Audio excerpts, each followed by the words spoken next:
Merci beaucoup jërëjëf Habib maa ngi gërëm bu baax ñi fi ñëw teew fi pour fekkee suñu jàkkaarloo bii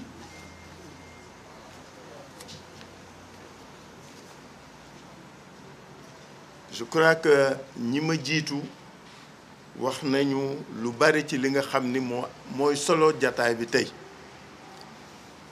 may doore sama kàddu rekk ci turu leader yépp pour di jaale Ousmane Sonko ak parti Pastef li leen dal metti na diis na ci moom ci direction partem ci partem ak ci ñi ci bokk ñépp mais surtout ak coalition bi yépp parce que ay xale lañu yoo xam ne doon nañu jàkkaarloog ñoom gis seen taxawaay gis seen Pastef gis seen cawarte ci li nga xam ne moom lañ bokk yàlla na leen suuf sedde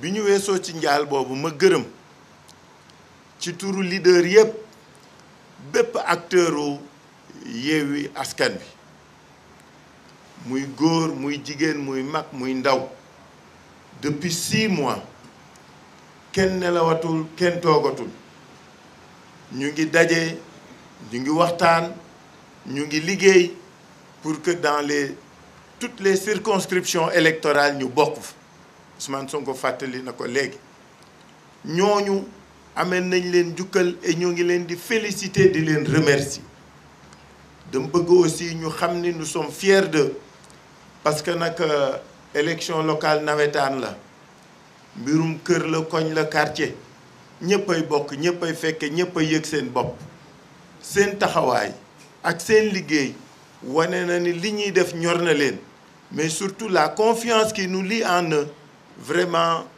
loo xam ni la dañ ko rafetlu moo tax ñoom ñëpp ci turu leader yëpp ñoo ngi gërëm di sant xale mag ndaw góor ak jigéen di leen nag wax ne day soog a door élection bi du rek déposer liste étape la bu rëy bu am solo ci xeex bi mais ñu ngi jëm ci campagne mais surtout ñu ngi jëm ci vote loolu la ñuy waajal tolof yeeg gàllankoor yeeg lu ci mënte ne ñun ay responsable lañu ñu ngi waxtaan suñu biir incha allah lu ci nekk daañ ko jubbanti continuer parce que nag dara mënuñu dévier ci objectif bi ñu am mooy gagner élection yi ci kàttanu yàlla gagner élection yi kenn mënuñu ko tere ci kàttanu yàlla moo tax gaañe di def li ñuy def donc ñuy engager camarades yi bu kenn baisser les bras xeex jusqu'au bout wax nañ ko léegi action yi nga xam ni moom la ñu nar du mooy kenn préfet sous-préfet agent administratif boo xam ne dugg nga ci complot bi dinañ dal sa kaw parce que nag am na lu kenn dul nangu et je veux que chacun se le tienne pour dit donc gërëm ñooñu bu baax féliciter leen parce que élection yi nag gars yi dafa am fuñ ko teg du ma répété wu mais bañ ne élection yi mooy déterminer posture 2024 challenger nañu askan wi dama bëgg askan wi am la bonne lecture du contexte li ñu challenger askan wi mooy dañ ne élection locale yi mooy déterminer 2024 suñ ko fayee 2021 2022 2024 du am nañ leen tëcc ba ñu xam seen bopp c'est-à-dire faut les dissuader de penser qu'il est possible que ñu doon candidat 2024 parce que du ñun ñoo ko wax ñoom ñoo lié local yi à la présidentielle je veux que ku nekk comprendre enjeu yi ñu xam ni loolu moo am solo te kenn bañ a juwatloo moo tax élection yi ni mu demee bettuñu comme que dañ ni mooy déterminer 2024 moo tax ñu ciy def liñ ci def nag kenn du ko nangu parce que su ngeen xoolee liste yi ñu bëgg a rejeter pour des motifs fallacieux. Élection locale mooy scrutin bi nga xam ni la classe politique et le législateur ont fait en sorte que ñépp mën bokk ci nan dañu oyofal lépp dañu yombal lépp su ngeen xoolee dossiers yi ni mu demee lu oyof la su ngeen xoolee dépôt bi ni mu demee lu oyof la dañu permettre même pour que yëf ki leer que mandataires yi suñu déposer seen liste dès le lendemain mandataire bu nekk mën nga ñëw préfecture ou sous-préfecture xool listu keneen bu ko kenn fàtte démb tey ak suba mandataire bu nekk mën nga dem xool listu Benno Bokk Yaakaar listu keneen ak keneen.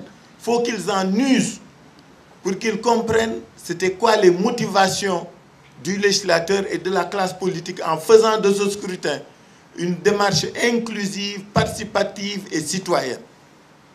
Na ñëpp dem vérifier parce que yëf ki nag dafa yomb gars yi dàq ñu liggéey gënuñu ñu xam problème bi.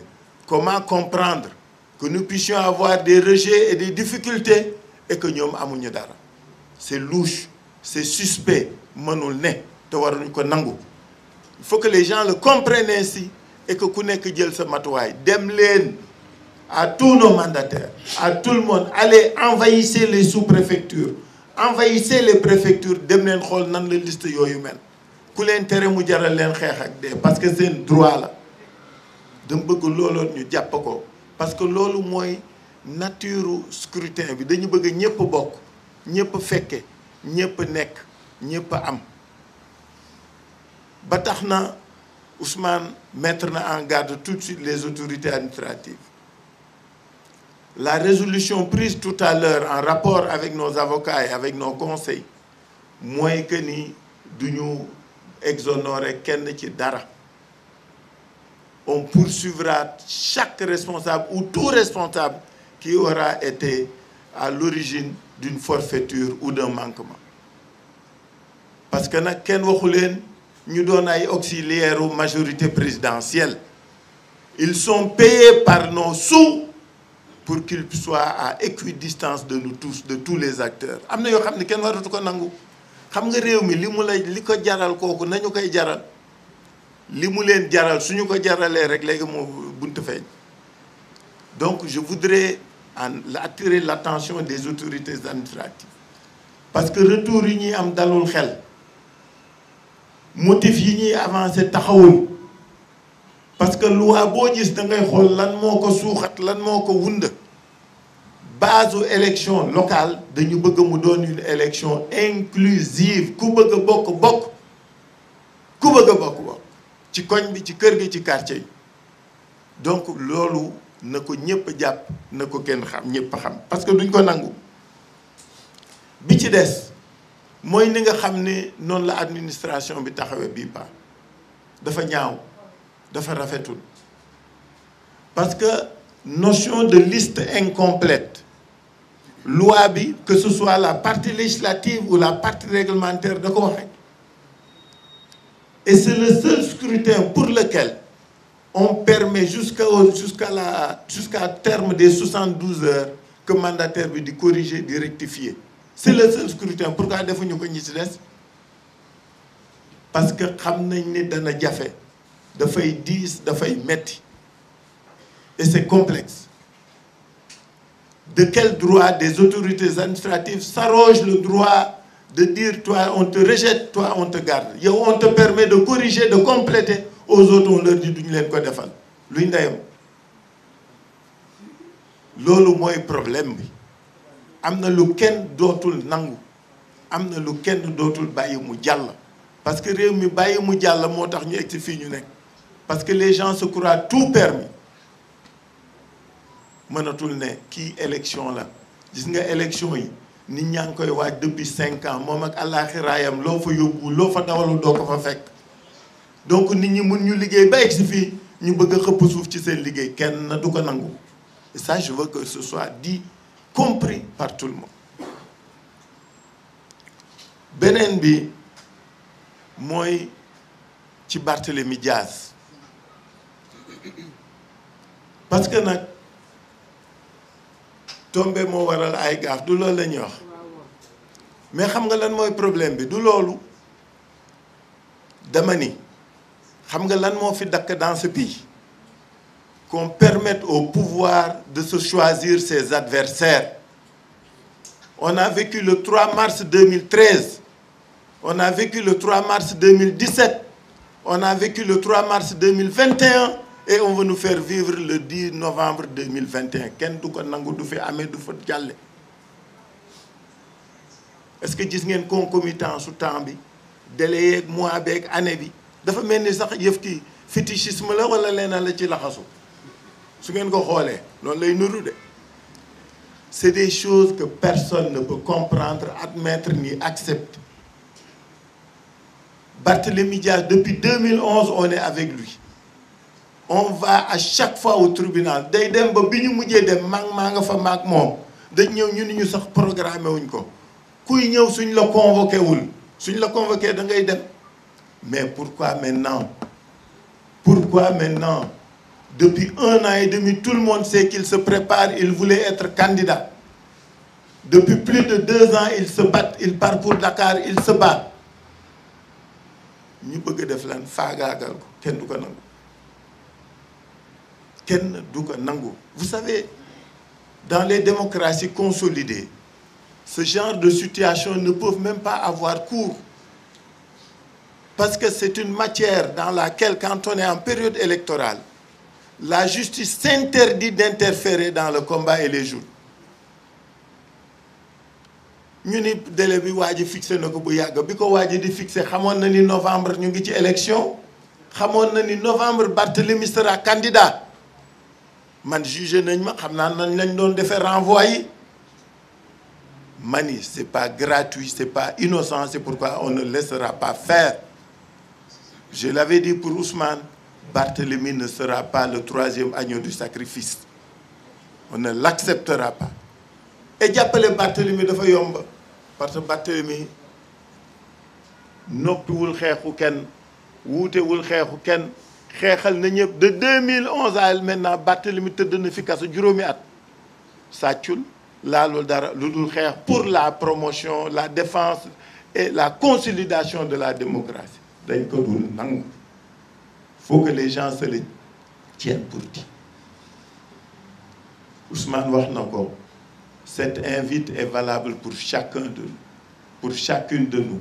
Barthélémy n'est pas seul dans ce combat. Il n'est pas seul dans ce combat. Il aura tout le monde avec lui, il aura tout le monde autour de lui. On sera son écrin pour le préserver. Parce que nag la justice c'est rien n'est innocent. Te nag xam nga dëkk bi li ci am solo mooy ñun dañu xamante de te gars yi dañuy waxtaan te ñu bari ci ñoom amuñu bàmmeelu biir. Donc ñun on savait li bettuñu on savait qu'il serait investi, il serait convoqué. Moo tax duñ ko nangu.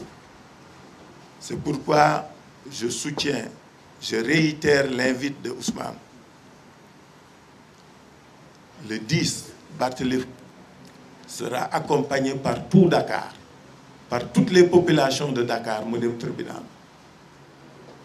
Ñu xam parce que nag lu ëpp tuuru ce pouvoir ne peut pas se choisir ses adversaires. Loolu jeex na fi. C'est fini.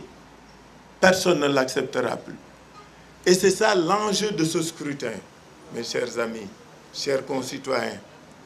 L'enjeu de ce scrutin, c'est qu'une haute autorité nous a dit que 2024 sera déterminé par 2022. Nañu fexe ba fay 2024 fay 2024 mooy gagné 2022. Am na lu kenn dul nangu réew mi li ci des ci yéen la du ci ñun Sénégal Dakar ñoo war jóg taxaw. Defoon nañ ko 2009 def ko 2012 def ko 2014 na leeraat naññe 2022 que Dakar et le Sénégal disent à ce pouvoir-là que du ngeen ñu moom du ngeen ñu mën du ngeen ñu noot te daañ leen gañe daañ leen dóor bu leer nañ incha allah ci kàttanu yàlla. donc loolu laa amoon lu ma wax di gërëm ñi fi toog ñëpp ak ñi fi wut nekk ñëpp di wax nag suñu liste yi suñu mandataires yi ci suuf xeex bi day door nañu def ñoom ñëpp seeni recours nous les accompagnerons nous les aiderons waaye ñi ci des dañ ñu dàq jàng wala dañ ñu ëpp kii ba gën ñu xam élection ba ñoom amuñu benn refus amuñu benn rejet déggu leen ko fenn rejet yi ngeen dégg yëpp c'est des listes de l'opposition ñu nag suñu yeneen nawle c'est louche ce n'est pas clair voilà li ma bëggoon wax président di leen gërëm di leen sant mais surtout di wax askan wi ñoo yewwi seen bopp ñun dañu am yéene ak bëgg-bëgg li leen di yeewu ci ñoom la ñun ak ñoom nag ñoo ciy ànd parce que dañ leen di delloo njukkal. Je vous remercie. Merci beaucoup. Merci, mesdames, messieurs les journalistes. Vous avez été une trentaine d'organes à nous accompagner pendant plus d'1 heure de temps. Nous vous en remercions très vivement et à bientôt. Jërë ngeen jëf.